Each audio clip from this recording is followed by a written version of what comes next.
히브리서 9장 1절로 10절 말씀 같이 한 목소리로 봉독하겠습니다.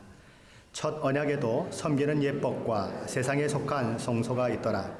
예비한 첫 장막이 있고 그 안에 등잔대와 상과 진설병이 있으니 이는 성소라 일컫고, 또 둘째 휘장 뒤에 있는 장막을 지성소라 일컫나니 금향로와 사면을 금으로 싼 언약궤가 있고 그 안에 만나를 담은 금 항아리와 아론의 쌍난 지팡이와 언약의 돌판들이 있고 그 위에 속죄소를 덮는 영광의 그룹들이 있으니 이것들에 관하여는 이제 낱낱이 말할 수 없노라. 이 모든 것을 이같이 예비하였으니 제사장들이 항상 첫 장막에 들어가 섬기는 예식을 행하고, 오직 둘째 장막은 대제사장이 홀로 1년에 한 번 들어가되 자기와 백성의 허물을 위하여 드리는 피 없이는 아니하나니, 성령이 이로써 보이신 것은 첫 장막이 서 있을 동안에는 성소에 들어가는 길이 아직 나타나지 아니한 것이라. 이 장막은 현재까지의 비유니 이에 따라 드리는 예물과 제사는 섬기는 자를 그 양심상 온전하게 할 수 없나니, 이런 것은 먹고 마시는 것과 여러 가지 씻는 것과 함께 육체의 예법일 뿐이며 개혁할 때까지 맡겨두신 것이니라. 아멘. 오늘 좀 설교가 들어가기 전에 좀 그림도 좀 보여드리고 그러려고 합니다. 여기 지금 나와 있는 것이 이제 이렇게 모형적인 성막의 모습입니다. 이게 바깥에 이게 칸막이가 쭉 있고 그 안에 들어가면 이제 번제단이 있고, 그리고 번제단 앞에 가면 물두멍이라고 하는 것이 있습니다. 그래서 제물을 씻거나 또는 제사장들 손을 씻는 그런 일들이 일어나고, 그 다음에 이제 연기가 올라오고 있는 모습이 보이고, 또 이렇게 덮개가 덮여 있는 부분은 이제 성소라고 불리우는 그런 것입니다. 그래서 그 안에는 이제 뭐가 있냐면 성소와 지성소가 이렇게 구분되어 있는 거죠. 자, 그래서 이제 성소와 지성소가 구별되어 있는 것을 이렇게 보면, 이제 이 성소라고 하는 불리는 곳에 이 북쪽에는 떡상이 있고 남쪽에는 등대가 있고, 그 다음에 성소와 지성소를 가로막고 있는 이 칸막이 바로 앞에는 이 분향단이 있는 것입니다. 그리고 이제 분향단을 건너서 지성소로 들어가면 뭐가 있냐면 법궤가 있는 거죠. 그래서 법궤가 있고, 법궤는 또 언약궤라고도 불리우고, 그 법궤 위에는 속죄소 또는 시은자라고 하는 것이 있는 것입니다. 자, 등잔대, 이게 어느 쪽에 있었죠? 네, 남쪽에 있었습니다. 남쪽에 있었습니다. 자, 그 다음에 이게 떡상입니다. 12개의 떡으로 기록이 이렇게 만들어져 있는데, 이건 어디 있었죠? 북쪽에 있었습니다. 예. 자, 그 다음에 이제 금향단, 이건 어디에 있었죠? 지성소와 이 성소를 가로막는 그 칸막이 바로 앞에 중앙에 있었습니다. 자, 그 다음에 보면은 왼쪽이 지금 남쪽입니다. 남쪽에 뭐가 있죠? 등대가 있고, 오른쪽에 떡상이 있고, 정중앙에 이 지성소 앞에 금향단이 있는 것이지요. 그리고 이제 저 지성소 칸막이를 넘어가면 뭐가 있느냐 하면 이제 이렇게 법궤가 있는 것입니다. 그리고 법궤는 밑에 부분을 법궤라 하고 위에 부분을 속죄소 또는 시은자라고 하는 거죠. 천사가 두 날개를 펴고 그것에 있는 것입니다. 이제 한번 동영상을 보시겠습니다.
어떻습니까?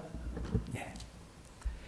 오늘 본문에서 이 히브리서 저자는 이스라엘 역사 속에 건축되었던 이 세 개의 건축된 성전들이 있는데 그 성전을 이야기하지 않고 출애굽한 후에 주어졌던 천막 형태의 성전을 회상하면서 오늘 이야기를 전개하고 있습니다.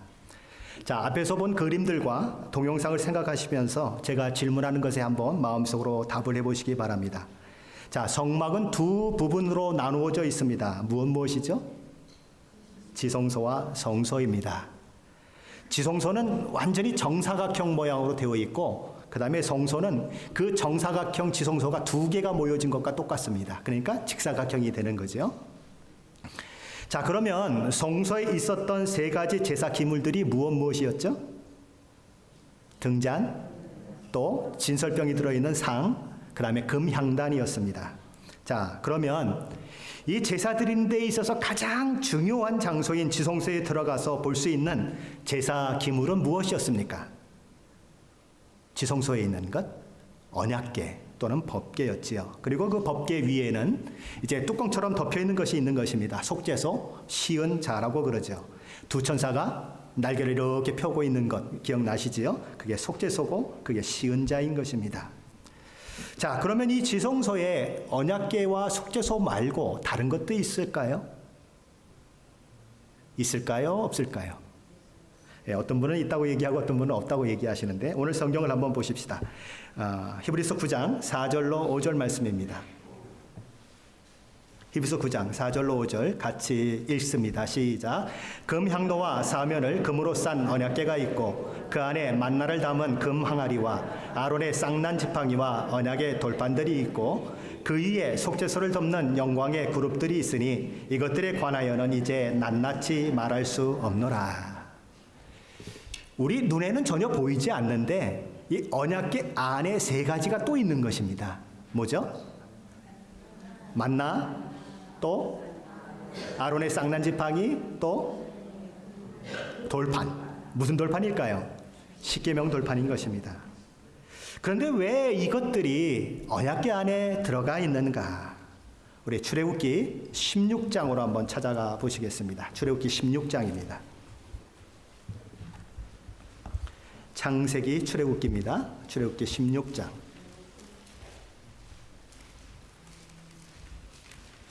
출애굽기 16장 2절로 3절 말씀입니다.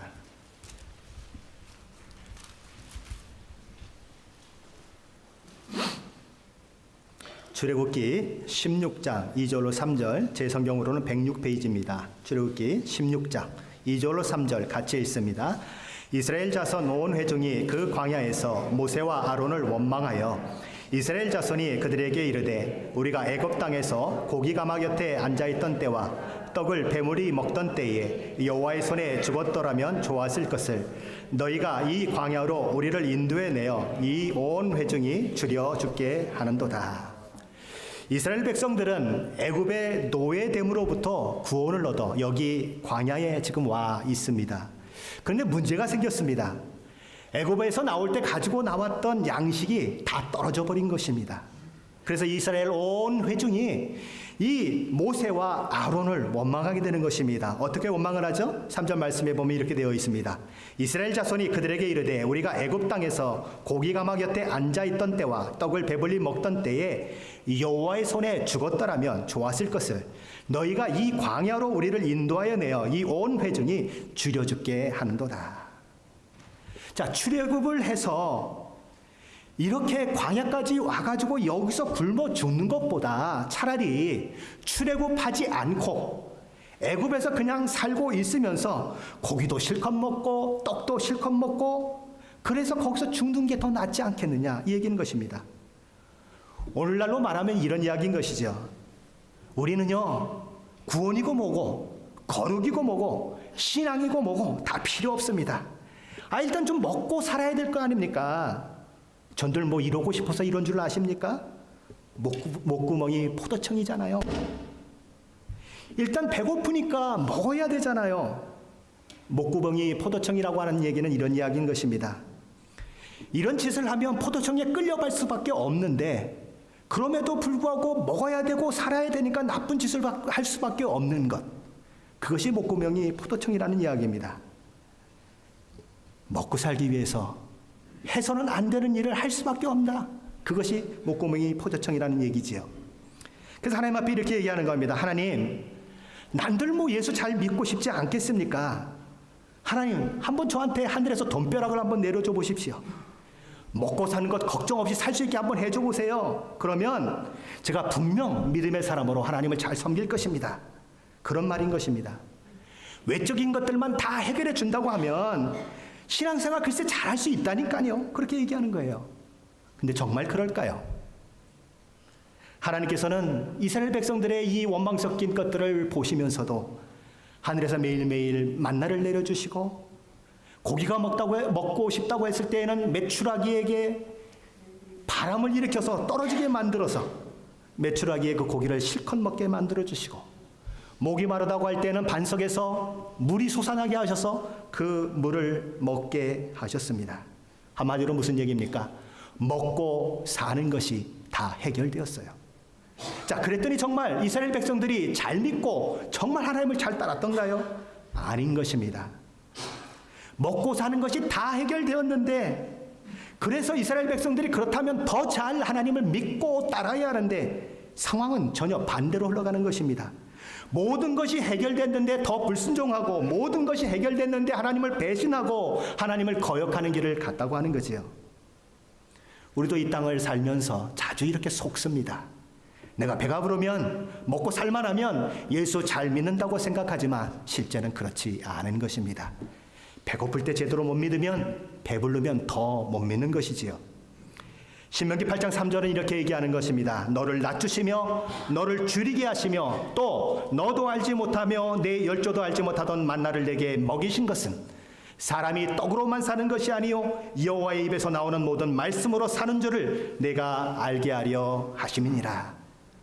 사람에게 떡이 필요한 것은 사실이지만 사람은 떡으로만 사는 존재가 아니라 하나님의 말씀을 따라 살아야 하는 존재다 얘기입니다. 아멘. 예수님께서는 마태복음 6장 31절로 33절에서 그래서 이렇게 말씀하시는 것입니다. 그러므로 염려하여 이르기를 무엇을 먹을까 무엇을 마실까 무엇을 입을까 하지 말라. 이는 다 이방인들이 구하는 것이라. 너희 하늘 아버지께서 이 모든 것이 너희에게 있어야 할 줄을 아시느니라. 너희는 먼저 그의 나라와 그의 의를 구하라.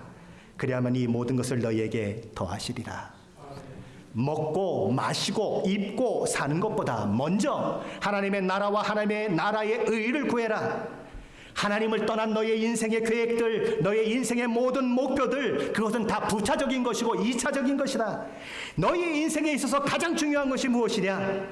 가장 중요한 것은 내가 하나님 앞에서 어떤 자로 설 것이냐.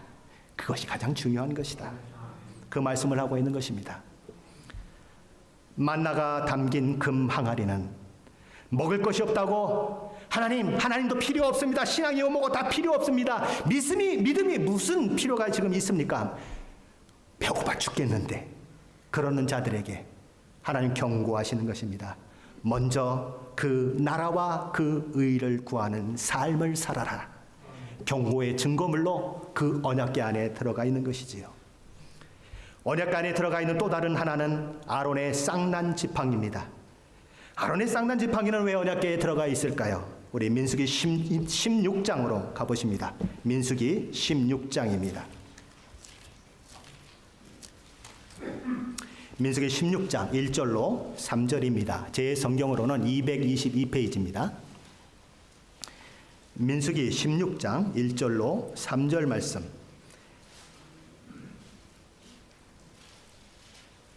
구약성경 222페이지 민수기 16장 1절로 3절 말씀 같이 봉독합니다.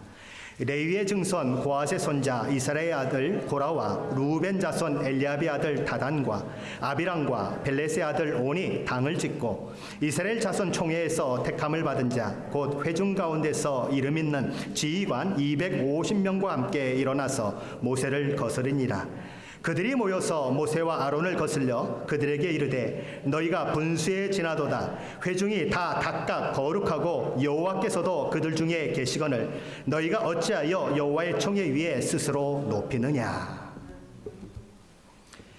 레위 지파 사람 고라와 다단과 그리고 아비람과 온이 이스라엘 지휘관 250명과 함께 이렇게 결탁해서 하나님께서 세워주신 그들의 지도자 모세와 아론을 대항하는 장면인 것입니다. 이것은 다만 모세와 아론을 대항하는 것이 아니고 그들을 세우신 하나님께 대항하는 것이지요. 왜냐하면 하나님께서 모세와 아론을 이스라엘의 지도자로 부르시고 또 세우셨기 때문인 것입니다. 기독교가 가지는 진리의 핵심은 무엇입니까? 하나님의 절대 주권이 그 믿음의 질서와 신앙체계의 기준점이라고 하는 것입니다. 기독교는 착하게 살자, 도덕적인 사람이 되자를 목표로 하지 않습니다. 하나님께 순종하는 것을 목표로 하고 있습니다. 거짓말을 하지 말라는 말이 성경에 있지만 그 거짓말을 하는 것이 윤리적으로 나쁘고 도덕적으로 벗어나기 때문만 그래서 그것에 순종해야 되는 것이 아니고 하나님께서 명령하셨기 때문에 순종해야 하는 것입니다. 기독교는 하나님이 유일한 권위이시고 유일한 근거이시고 유일한 질서이십니다. 그래서 기독교는 종종 배타적이라고 하는 말을 듣습니다. 왜 그렇게 기독교가 배타적일 수밖에 없게 되었습니까? 우리만이 답을 가지고 있기 때문에 그래요. 예수께서 이렇게 말씀하십니다. 내가 곧 길이요 진리요 생명이니 나로 말미암지 않고는 아버지께로 올 자가 없느니라. 그렇게 선언하셨는데 어떻게 불교도 좋고 도교도 좋고 이슬람교도 좋다고 우리가 이야기할 수 있겠습니까? 어떻게 그들에게도 구원이 있다고 이야기할 수가 있겠습니까? 저들에게는 정답이 없습니다. 그러니 이것도 좋고 저것도 좋은 거예요. 답이 1번이든 2번이든 3번이든 6번이든 9번이든 상관이 없는 것입니다. 그런데 우리는 안 그렇습니다. 우리는 정답을 알고 있어요. 정답이 있는데 다른 것을 정답이라고 할 수가 없는 겁니다. 그래서 우리 기독교는 때로 배타적이다 하는 이야기를 듣는 것입니다. 어차피 모르는 사람들이야. 뭐가 어떻게 정답이라고 얘기하든 아무 상관이 없지만 정답을 가지고 있는 우리는 다른 것이지요. 하나님께서는 이 고라와 다단 등이 모세의 지도권에 대항하는 것을 아주 엄격히 다루십니다. 왜요? 하나님께 대항하고 있기 때문에 그런 것이지요. 그것은 모세가 뛰어나서 그런 것이 아니고 하나님께서 모세를 지명하여 세우셨기 때문에 그런 것입니다.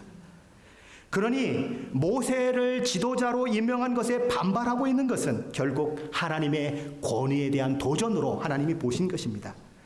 그래서 그들은 지금 무슨 얘기를 하고 있는 거예요? 모세에게 대항하는 것은 결국 하나님 내 삶에 더 이상 간섭하지 마세요 하는 것과 똑같은 것이에요. 그래서 모세와 아론을 대항하는 이들이 어떻게 됩니까? 지진이 일어나서 죽고 여호와 앞에서 나오는 불에 의해서 죽고 연병에 의해서 죽는 일들이 일어나는 것이지요. 그런 후에 민수기 17장 1절로 8절 말씀에 보면 하나님께서 아론에게 이렇게 이야기합니다. 너도 지팡이 하나를 준비해가지고 와라. 그리고 이스라엘 나머지 지파 사람들에게도 또 얘기하는 것입니다. 너희 각 지파의 지도자들아, 너희들도 각각 하나의 지팡이를 가지고 와라. 그래서 어디에 두냐 하면 증거계 앞에 둬라. 그렇게 얘기하는 것입니다. 그 중에 한 지팡이에 내가 분명히 싹을 나게 할 것인데 이를 통해서 하나님께서 누구를 불러 세웠는지를 내가 증명해 주리라. 그런데 누구의 지팡이에서 싹이 납니까? 아론의 지팡이에서 싹이 나는 것입니다. 그 아론의 싹난 지팡이가 지금 어디에 들어가 있습니까? 언약궤 안에 들어가 있는 것입니다. 인간이 하나님을 향해 대항한 그 패역함을 고소하는 것, 그것이 뭐예요? 아론의 싹난 지팡이인 것입니다. 자, 언약궤 안에 들어있는 또 하나의 다른 것이 있습니다. 십계명이 적혀있는 2개의 비석이지요. 그런데 이 십계명 돌판은 하나님께서 처음 모세에게 주신 것이 아니에요. 2번째 주신 돌판입니다. 자, 그럼 첫 번째 주셨던 십계명 돌판은 어떻게 되었는가? 출애굽기 32장인데 한번 찾아보시겠습니다. 출애굽기 32장입니다.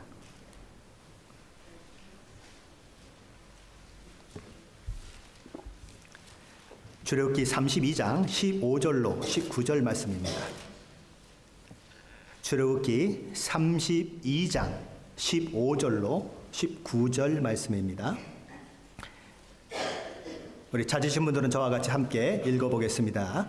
모세가 돌이켜 산에서 내려오는데 두 증거판이 그의 손에 있고 그 판의 양면 이쪽 저쪽에 글자가 있으니 그 판은 하나님이 만드신 것이요 글자는 하나님이 쓰셔서 판에 새기신 것이더라.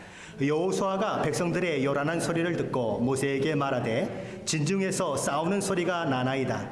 모세가 이르되 이는 승전가도 아니요 패하여 부르짖는 소리도 아니라 내가 듣기에는 노래하는 소리로다 하고 진에 가까이 이르러 그 송아지와 그 춤추는 것들을 보고 크게 노하여 손에서 그 판들을 산 아래로 던져 깨뜨리니라. 첫 십계명 돌판은 이스라엘 백성들이 송아지를 만들어 놓고 이게 하나님이다 그러면서 막 노래하고 춤추고 하는 그 짓거리를 보면서 모세가 너무너무 화가 나서 그것을 산 아래로 깨뜨려 버림으로써 없어져 버립니다. 자, 그러면 지금 언약궤 안에 있는 십계명 비석들은 어떻게 거기 들어가게 되어 있는가? 우리 신명기 10장으로 가봅니다. 신명기 10장입니다.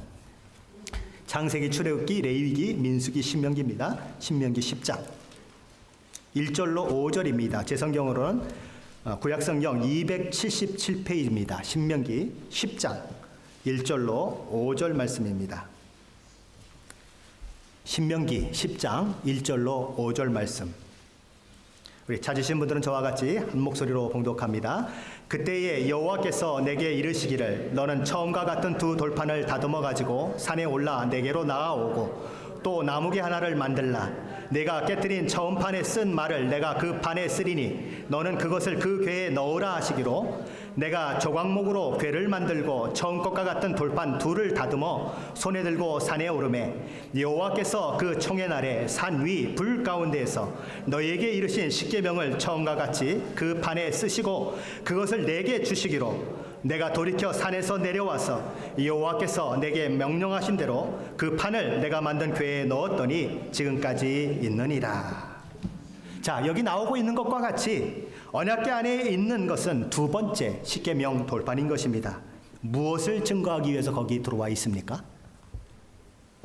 만나를 담은 금 항아리, 아론의 쌍난 지팡이, 그리고 십계명이 기록된 돌판들 모두 인간이 하나님 앞에서 어떤 존재인지를 적나라하게 보여주는 증거물로 거기 들어있는 것입니다. 인간의 죄성, 인간의 허물, 인간의 그 하나님을 향한 반역의 증거물인 것이지요. 본질적으로 인간은 하나님 앞에서 죽어 마땅한 존재인 줄을 보여주는 증거물인 것입니다. 자, 그런데 그 안에 그렇게 인간을 정죄하고 고소하는 증거물들이 다 있는데 그것이 어디에 들어 있습니까? 언약궤 안에, 궤 속에 들어 있습니다. 그런데 그 궤 속에 들어 있는 그 위에는 무엇이 있느냐 하면 속죄소, 쉬운 자라고 하는 것이 덮여 있는 것입니다.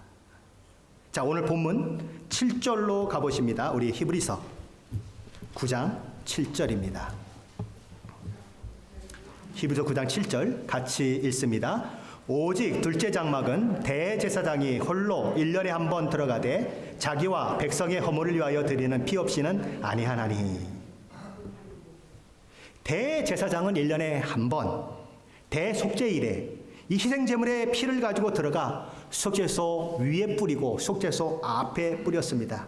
자, 그러면 속죄소를 덮고 있는 이 언약궤를 덮고 있는 속죄소, 그리고 시은자 그 덮개 위에는 무엇이 묻게 되어 있습니까?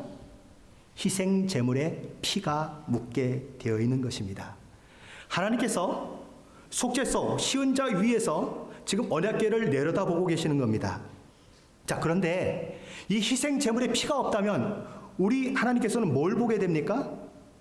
만나가 담긴 금향아리, 아론의 쌍난 지팡이, 십계명이 기록된 돌판들을 보게 되는 것입니다. 그게 누구의 모습이라고요? 우리 인간들의 모습입니다. 하나님을 향하여 늘 죄를 짓고 하나님 앞에 항명하고 하나님을 거역하고 늘 하나님을 반역하는 우리의 모습이에요. 그래서 하나님께서 위에서 이렇게 쭉 내려다 보시는데 그게 안 보이고 뭐가 보입니까? 희생 제물의 피가 보이는 겁니다. 아하, 이 인간의 모든 죄와 허물 때문에 사실은 그들이 죽어야 하고 그들이 피를 흘려서 그 피가 여기 와 있어야 되는데 하나님께서는 다른 방법을 주신 거죠. 희생 제물의 피를 그곳에 드리게 하신 겁니다. 그래서 하나님이 위에서 이렇게 시온자에서 내려다 보시니까 뭐가 보여요? 희생 제물의 피가 딱 보이니까 아하, 그래, 내가 이 희생 제물의 피를 보고 너희 인간의 그 악함과 더러움을 용서하겠노라. 그래서 그 속죄소가 죄를 속죄한다 그래서 속죄소고, 하나님의 은혜가 베풀어진다고 해서 하나님의 은혜의 보좌, 이렇게 되는 것입니다. 하나님께서 그 피를 보고 용서하시고 그 피를 보고 인간의 그 완악함과 모든 것들을 다 용서해 주시는 것이지요. 마치 무엇과 같습니까? 이스라엘 백성이 10번째 재앙을 이제 내리게 될 때에 마다들이 죽고 만물이 죽는 그런 일들이 있게 되지요. 근데 우리 하나님께서는 뭐라고 말씀하십니까? 너희 이스라엘 백성들은 양을 잡아서 그 양의 피를 문설주와 임방에 발라라, 그렇게 얘기하는 것입니다.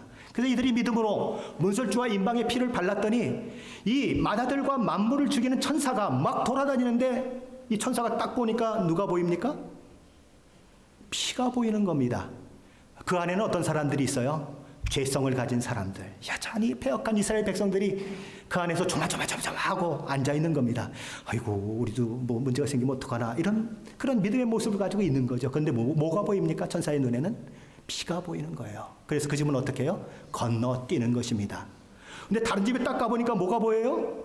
피가 안 보이고 그 안에 있는 사람들이 보이는 겁니다. 거기는 어떻게 해요? 들어가서 마다들이 죽고 만물이 죽는 그런 일들이 일어나는 것입니다. 그래서 유월절이 생기지 않았습니까? 뭐 때문에 유월절입니까? 피를 보고 건너뛰었다. 그래서 패스오버, 유월절인 거예요. 마찬가지인 것입니다. 하나님의 놀라운 이 은혜의 역사가 이 언약궤와 시은자 안에 드러나고 있는 것이지요. 이것은 오늘날 우리에게 예수 그리스도의 피를 통한 그 구원을 상징하고 있는 것입니다. 예수 그리스도의 그 피값으로 우리가 하나님의 자녀가 되었을 때에 우리는 진노를 받아야 마땅하고 심판을 받아야 마땅한 존재임에도 불구하고 예수님의 그 피 때문에 어떻게 해요? 그 진노를 베푸시는 것을 하지 않고 뛰어 넘어가시는 거예요. 유월하시는 겁니다. 그래서 우리는 어떻게 돼요? 비록 아직도 여전히 연약한 가운데 있고 아직도 여전히 죄 가운데 있는 모습이지만 예수 그리스도를 믿는 그 믿음 때문에, 예수 그리스도께서 십자가에 흘리신 그 피 때문에 넘어가시는 것입니다. 우리 하나님 위해서 이렇게 내려보시잖아요. 뭐가 보여요? 어린 양의 피가 보이고 송아지의 피가 보이는 거예요. 그렇죠? 바로 십자가가 바로 그렇게 우리에게 은혜를 주시는 것이지요. 자, 그런데 이 옛 언약 아래에서 아직 나타나지 않은 것이 있다고 히브리서 저자는 이야기합니다. 자, 우리 8절 말씀 같이 봅니다. 히브리서 9장 8절입니다. 성령이 이로써 보이신 것은 첫 장막이 서 있을 동안에는 성소에 들어가는 길이 아직 나타나지 아니한 것이라. 자, 이스라엘의 이 성막은 두 가지로 나눠져 있다고 그랬습니다. 하나는 성소고 하나는 지성소예요. 이 성소에는 제사장들이 드나들 수 있는 곳입니다. 그래서 제사장들이 들어가서 아침 저녁으로 이 등불을 관리했습니다. 그리고 금 향단 위의 향로에 늘 향을 피워서 이 향이 계속해서 연기를 낼 수 있게, 향이 이렇게 올려갈 수 있도록 그렇게 했습니다. 그리고 일주일에 한 번은 어떤 일들을 했냐면 진설병, 12개, 12지파를 상징하는 이 진설병을 일주일에 한 번씩은 새로운 것으로 교체했어야 했습니다. 이런 일들을 누가 했냐면 제사장들이 한 것이지요. 그런데 이 제사장들이 할 수 없는 일들이 있는 것입니다. 그게 뭐냐면 이 커튼, 아주 두꺼운 커튼으로 휘장으로 가려져 있는 이 지성소는 들어가도 안 되고 살짝 열어서 봐도 안 되는 것입니다. 제사장은 할 수 없는 것이지요. 그래서 이들은 성소에서 섬기면서 늘 두 가지를 기억하면서 이렇게 업무를 수행했어야 했습니다. 저 휘장을 넘어가면 우리 하나님이 실제 임재하여 계시는 속죄소, 시은자가 있다는 것을 알고 기억하고 이 성소에서 섬겨야 했고요. 그리고 또 하나는 뭡니까? 자신들이 제사장임에도 불구하고 그 거룩한 장소를 들여다볼 수도 없는 존재예요. 그 거룩한 장소에 들어갈 수 없다고 하는 존재를 기억하고 이 성소에서 섬기는 일들을 제사장은 했어야 하는 것이지요. 자, 그러면 대제사장은 어떻습니까? 대제사장은 1년에 딱 한 번, 하루만 이 지성소에 들어갈 수가 있었습니다. 하나님의 임재하시는 장소인 지성소에 들어갔으니 하나님과 정말 놀라운 교제와 여러 가지 것들이 많이 이루어져야 되겠지만 오히려 백성들에게는 하나님과 더 가까워지는 것이 아니고 더 멀어진 것 같은 느낌이 드는 것이 바로 이 속죄일이었습니다. 왜 그렇습니까? 하루만 딱 열려 있으니까 365일 중에서 364일은 못 들어가고 딱 하루만 들어가는 꼴이 되어버리는 것입니다. 왜 우리는 364일은 못 들어갈까?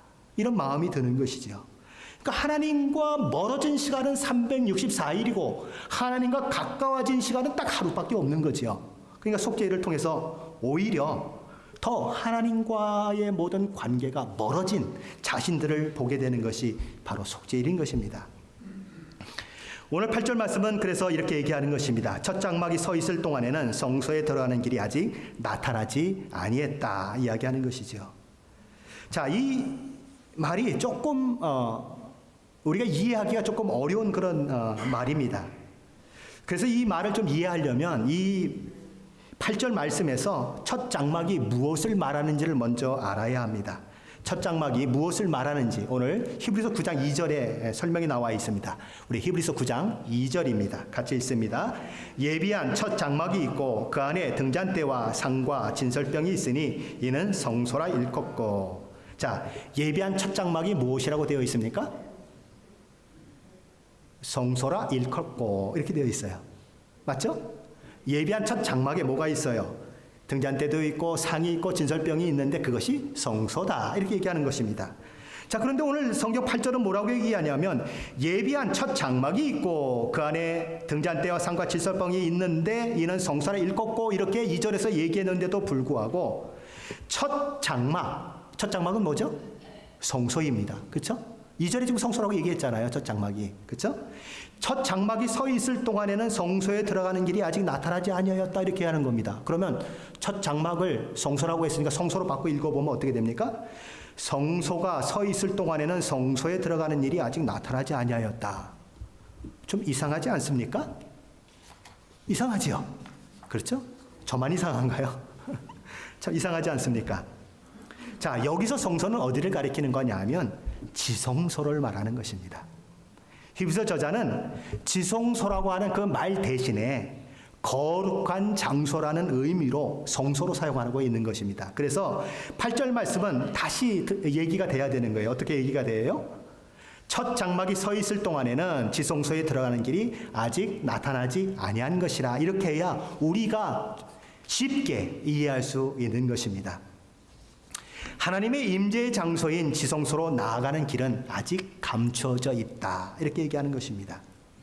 그런데 오늘 8절 말씀에 그것을 얘기하는데 이렇게 얘기하고 있어요. 성소에 들어가는 길이, 그러니까 다시 말하면 이런 거죠. 지성소에 들어가는 길이 아직 나타나지 아니했다. 여기 아직이라는 단어가 있는 거예요. 자, 아직이라고 하는 단어를 들으면 여러분 생각에 어떤 생각이 들습니까? 언젠가 나타날 것이다. 이런 생각이 드는 것입니다. 아직은 나타나지 않았지만 어느 땐가 언젠가 분명히 나타날 것이다. 그것을 얘기하고 있다는 거죠.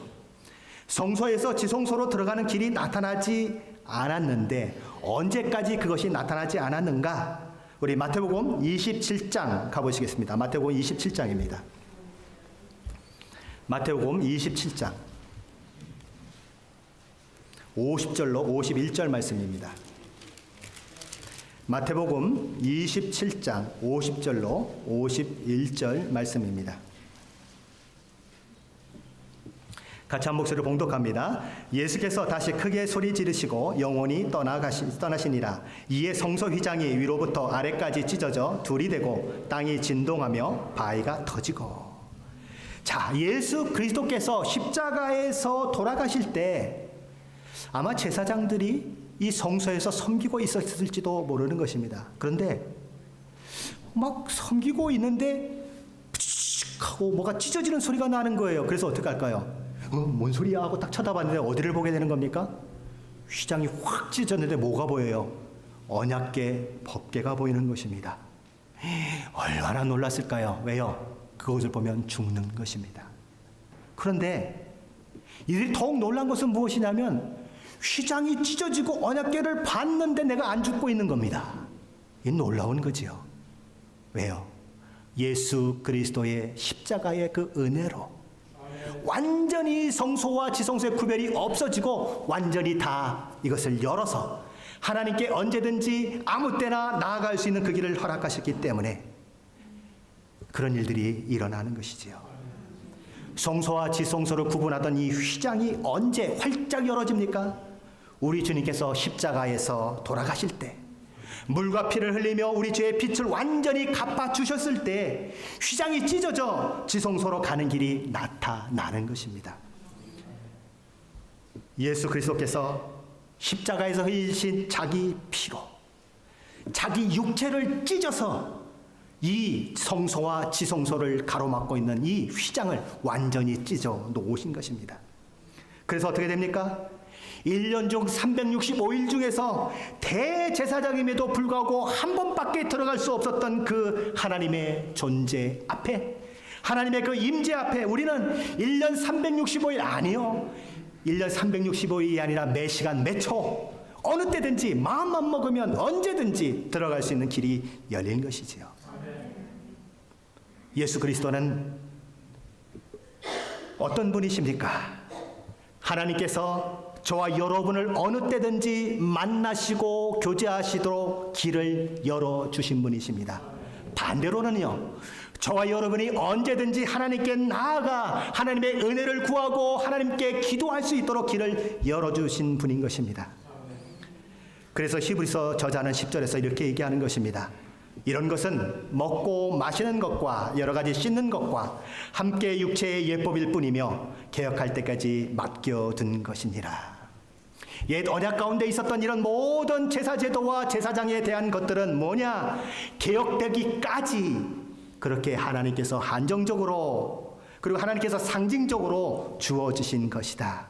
그런데 이제 어떻게 되었느냐? 완전히 개혁되었다. 그 모든 것들이 다 필요 없게 되었다. 예수 그리스도 그분으로 인하여 모든 것이 다 완결되었다. 너희 모든 속죄가 예수 그리스도의 십자가를 통해서 완전히 이루어졌다.